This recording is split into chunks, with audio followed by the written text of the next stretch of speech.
At 3:12 a.m., Strait of Hormuz, one A-10 Warthog, flying alone, flying low, flying slow, no escort, no protection, no aggression, just a single ground attack aircraft cutting through the dark sky above one of the most dangerous stretches of water on Earth. Two Iranian F-14 Tomcats picked it up the moment it entered their radar range. Clean signal, perfect lock, no jamming, no defensive moves. The lead Iranian pilot looked at his screen and felt something dangerous. Confidence. He turned to his wingman on the radio and said two words. Easy kill. He was right about one thing. It was going to be easy. He just had no idea who it was going to be easy for. Let's talk about what an F-14 Tomcat actually is. Because if you don't understand what Iran just put into that sky, you won't understand what happened next. The F-14 Tomcat was built for one purpose, to dominate airspace. Variable swing wings, twin engines, top speed past Mach 2, and the AWG-9 radar, one of the most powerful systems ever installed in a fighter jet. It could track 24 targets at the same time and shoot at 6 of them simultaneously. And its weapon? The AIM-54 Phoenix missile, range over 100 nautical miles, built to kill Soviet bombers before they could even see the ship they were targeting. Iran received 79 of these aircraft before the 1979 revolution. After that, no spare parts, no American support, no maintenance contracts, and yet, Iran kept them flying.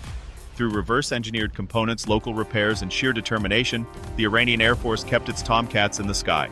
The pilots who fly them today are not beginners. They are the best Iran has. And on this morning, their best was staring at what looked like the simplest intercept of their entire careers. A slow A-10. No altitude, no escort, no threat. 40 miles. Closing fast. The lead F-14 pilot ran his targeting sequence. Lock confirmed. Geometry perfect. His wingman cross-checked from a different angle. Everything was textbook. Everything was clean. 30 miles. The A-10 still hadn't moved. No countermeasures, no climb, no acceleration. It just kept flying. Steady, slow, mechanical. Like it didn't even know it was being hunted. And that should have been the warning. Because in combat, there is one rule that never changes. When everything looks too easy, ask yourself, easy for who? The answer was already sitting at 38,000 feet. And it had been there for 37 minutes. Two F-35 Lightning IIs had arrived on station before the Iranian F-14s ever received their scramble order. They climbed high. They went completely silent on all active systems. And then, they simply watched. Here is what makes an F-35 unlike anything that came before it. Its radar cross-section, the size it appears on enemy radar, is roughly equal to a small metal ball. Against the radar systems Iran operates, that doesn't mean difficult to track. It means nothing. Empty sky, clean air, no contact. For 37 minutes, both F-35 crews ran passive sensors only. No emissions, no signals, nothing that could reveal their position. But they could see everything. Every radar sweep from the Iranian F-14s, every radio call, every targeting system activation, every weapon status update. They built a complete real-time picture of the entire engagement, while the Iranian crews had absolutely no idea they existed. And the A-10 pilot? He knew they were up there the entire time. The slow speed, the low altitude, the complete lack of escort, none of it was careless. Every single detail of that flight profile was designed with one goal: look exactly like an easy kill. The bait was in the water. The F-14s took it perfectly. 20 miles. The lead F-14 pilot made his decision. The American pilot either hadn't detected the lock or had detected it and frozen. Either way, same outcome. He authorized weapons employment. The AIM-54 Phoenix dropped from its pylon, ignited, and began tracking toward the A-10. For about 4 seconds, everything still looked like an Iranian victory. Then both F-35s activated their AESA radar systems, simultaneously, from two completely different positions. The sound that hit both Iranian cockpits in that instant was a threat warning tone.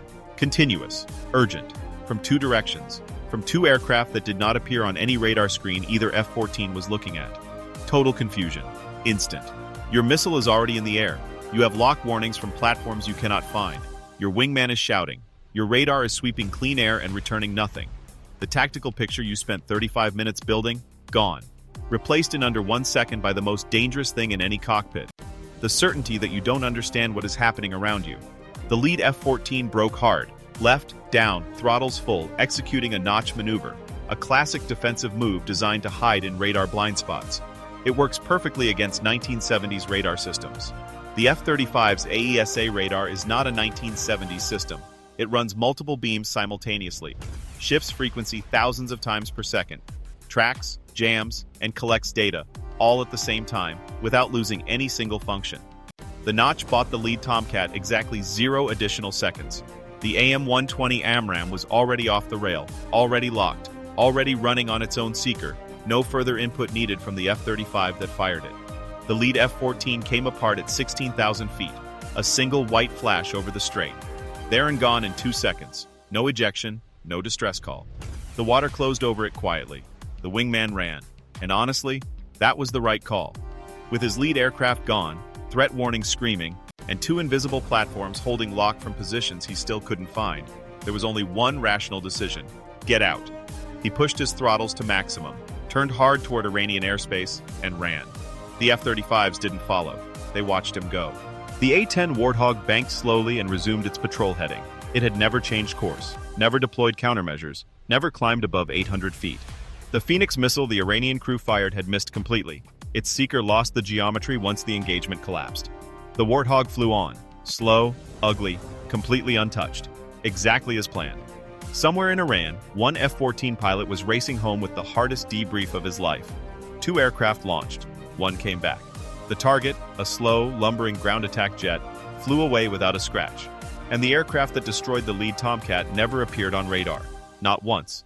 Just 2 lock warnings from empty sky, a missile from nowhere, and a fireball where an aircraft used to be. The question that debrief would eventually land on, the one no commander had a comfortable answer for, wasn't, how did we lose? It was simpler, and far more unsettling. How many times had this already happened? How many patrol routes had been watched? How many radar frequencies recorded? How many tactical habits quietly filed away by aircraft that left no trace on any scope? That question has no easy answer. The water doesn't care. Ships still move. Tankers run their routes. But the nature of this contest has changed permanently.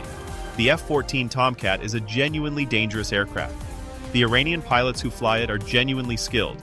Do not mistake what happened here for a story about weak equipment or poor training. The Iranian crews did everything right, by the doctrine they were trained in. The doctrine was the problem, not because it was wrong, because it was written for a world that no longer exists. In that world, the pilot who saw first won. In this world, the one with stealth aircraft and passive sensors and AESA radar, the only thing that decides who goes home is this: who has the complete picture, and who is flying blind inside someone else's trap. The F-14s never saw the F-35s. Not for one single second of the entire engagement. They hunted, they locked, they fired, and they did all of it, inside a trap that was built before they even left the ground. The A-10 was the bait, the F-35s were the answer, and 2 Iranian F-14 Tomcats flew straight into the question, believing right up until the very last moment that they already knew how the story ended. They didn't.